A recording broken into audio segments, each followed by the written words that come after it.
পরচর্চা পরনিন্দা বাদ দিন।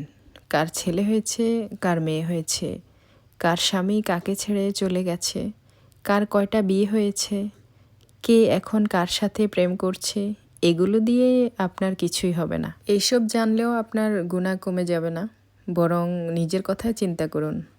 কি করে নিজের গুনাহগুলোর জন্য আল্লাহর কাছে ক্ষমা প্রার্থনা করা যায়, কিভাবে নিজের আমলনামা ভালো কাজ দিয়ে পরিপূর্ণ করা যায়। আপনি আজ যা করছেন তার জন্য আপনাকে একদিন জবাবদিহি করতে হবে ওই আরশের মালিকের কাছে।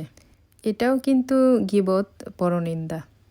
যাদেরকে নিয়ে গীবতটা করছেন তাদের কিন্তু চুল পরিমাণও ক্ষতি হবে না, উল্টো আপনার আমলনামা থেকে ভালো কাজগুলো প্রতিনিয়ত মাইনাস হচ্ছে। একবার ভাবুন, আল্লাহকে ভয় করুন, তিনি সব কিছুই দেখছেন। আসসালামু আলাইকুম, কেমন আছেন সবাই?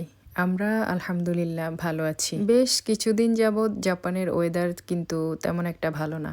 দুদিন যদি বৃষ্টি হয় তাহলে আরেকদিন প্রতিদিন আকাশ মেঘলা থাকে, অন্ধকার থাকে। এভাবেই চলছে বেশ কিছুদিন যাবৎ। প্রতিদিনের মতো সকালের নাস্তা শেষ করে আমরা আজকে চলে এসেছি বাগানে। অবশ্য অনেকেই বলতে পারেন বাগান ছাড়া আপনার আছেই বাকি। আমি গ্রামের সাধারণ পরিবারের সাধারণ একটি মেয়ে। ভাগ্যক্রমে হয়তোবা জাপানে এসে পড়েছি। উপরওয়ালা হয়তো আমার তাকদিরে এটাই লিখে রেখেছেন। আর আজকে আমাদের সবজি হচ্ছে চাল কুমড়ো। একটা চাল কুমড়ো তুলেছি। চাল কুমড়ো কাটার পরে অনেকক্ষণ ভাবছিলাম, চিন্তা করছিলাম এই চাল কুমড়ো কি মাছ দিয়ে রান্না করলে বেশি সুস্বাদু হবে। কারণ চাল কুমড়ো খেয়েছি অনেক বছর হয়েছে। আর এই বছর ফার্স্ট টাইম আমি জাপানে চাল কুমড়ো গাছ লাগিয়েছি। প্রতি বছরই অন্যান্য সবজিগুলো লাগানো হয়, কিন্তু চাল কুমড়ো এই প্রথমবার লাগানো হয়েছে। যেহেতু এটাকে আমি মাছ দিয়ে রান্না করব, তাই আমি গোল গোল ছোট ছোট করে টুকরো করে নিচ্ছি। অনেক বছর পরে আজকে ফার্স্ট টাইম চাল কুমড়ো কাটতে বসে আমি কিভাবে টুকরো করব সেটাও ভুলে গিয়েছি। এখানে চাল কুমড়ো রান্নার জন্য কাতল মাছ হালকা করে একটু ভেজে নিয়েছি। জাপানের সব মাছই কিন্তু ফ্রোজেন করা থাকে, সেজন্য রান্না করার আগে একটু হালকা করে ভেজে নিতে হয়। আসলে টাটকা মাছের স্বাদ আর ফ্রোজেন করা মাছের স্বাদ কিন্তু আকাশ পাতাল পার্থক্য আছে, আর তাই মাছগুলোকে একটু ভেজে নিতে হয়। এখানে আমি মাছগুলোকে কষানোর জন্য মশলাটা একটু কষিয়ে নিচ্ছি। একটু পানি দিয়ে দিলাম যেন মশলাটা পুড়ে না যায়।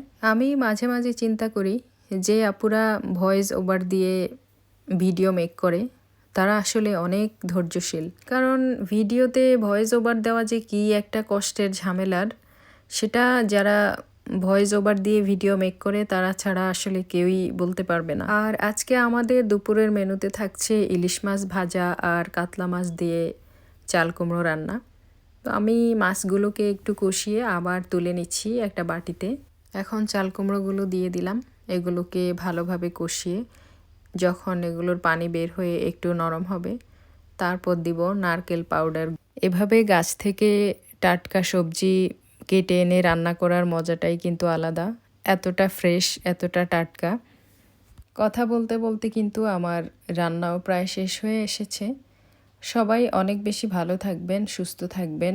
যারা আমাদের ভিডিও সবসময় দেখেন, সুন্দর একটি লাইক, কমেন্ট আর শেয়ার করবেন। আল্লাহ হাফেজ, আসসালামু আলাইকুম।